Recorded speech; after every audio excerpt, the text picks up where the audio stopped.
تو اللہ کے ساتھ تعلقات ٹھیک کر لو. اللہ کے ساتھ جب تعلقات ٹھیک ہوتے ہیں تو اس بندے کو تہجد کی توفیق نصیب ہوتی. اللہ خود جگہ کے اس سے تہجد پڑھا. ایک آدمی تھا, وہ کسی بزرگ کے پاس آیا اور کہا کہ میں نا اللہ کی زیارت کرنا چاہتا ہوں. انہوں نے کہا کہ وہ بڑا مقبول آدمی تھا, خلیفہ تھا اور کسی شہر کا. انہوں نے کہا کہ عشاء کی نماز چھوڑ کے سو جاؤ. یہ بات نماز چھوڑ کے سو جاؤ. تو اس نے ڈرتے ڈرتے سنتے چھوڑ دی کہ فرض تو پڑھنے چاہیے تھے, سنتوں میں تھوڑی رعایت ہے. تو فرض پڑھ کے تو سنتے چھوڑ کے سو گیا. تو خواب میں حضور صلی اللہ علیہ وسلم کی زیارت ہوئی. جی ہمارا کیا قصور ہے, ہماری کیوں سنتے چھوڑی؟ تو اس نے جا کے خوش ہو کے اپنے شیخ کو بتایا کہ مجھے حضور کی زیارت ہوئی. حضور نے کہا ہمارا کیا قصور ہے, ہماری کیوں سنتے چھوڑی؟ کہا مجھے پتا تھا تو اللہ کے ہاں اتنا مقبول ہے کہ تیری نماز اللہ کبھی بھی نہیں چھوٹنے دیتی. سنتیں چھوڑی تو سنتوں والا آ گیا, اگر فرض چھوڑتا تو فرضوں والا آ جاتا. آپ نے میری بات آدھی مانی آدھی نہیں مانی. ایسے مقبول بندے بھی ہوتے ہیں کہ اللہ جن کی تہجد بھی نہیں چھوٹنے دیتے, ان کو پیار ہوتا ہے. بعض لوگ رو رو کے دعا کرتے ہیں, ان کی دعا جلدی قبول نہیں ہوتی. تو فرشتے کہتے ہیں یا اللہ یہ اتنا رو رہا. کہا مجھے اس کا رونا پسند ہے, اس کو اور رونے دو, ہمیں یہ اچھا لگ رہا ہے, یہ ہمارا بندہ میرا محبوب بندہ ہے. تو بھئی جب اللہ کے ساتھ عاشقانہ والہانہ جنونی محبت ہو جاتی ہے, پھر اور ہی پھر کیفیات ہے.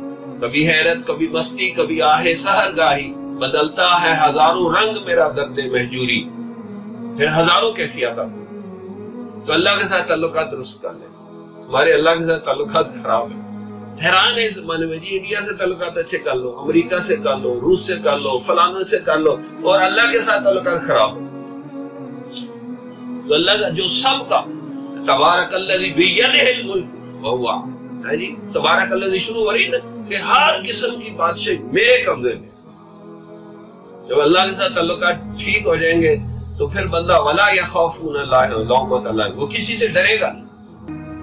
ہزار خوف ہو لیکن زباں ہو دل کی رفیق, تو یہی رہا ہے ازل سے قلندروں کا طریق. تو کسی ایس ایچ او سے کسی کی واقفیت ہو جائے تو وہ بندہ نہیں قابو آتا کہ جی میری تو اس سے تعلقات ہیں, اور جس کے اللہ سے تعلقات ہوں تو اس کی کیا شان ہوگی. اسی لیے مشائخ کے اللہ کے ساتھ تعلقات ٹھیک ہوتے تو اس لیے دین کا جو داعی ہوتا ہے وہ گھبراتا نہیں کبھی کسی سے, جتنے مرضی مشکل حالات ہو.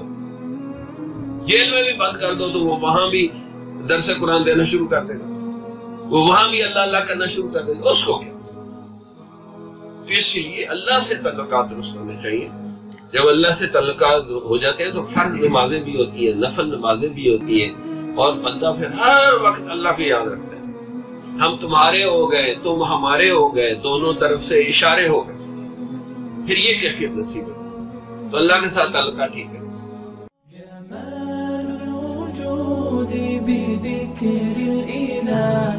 وتصفو الحياة بنور هدى, جمال الوجود بذكر الإله وتصفو الحياة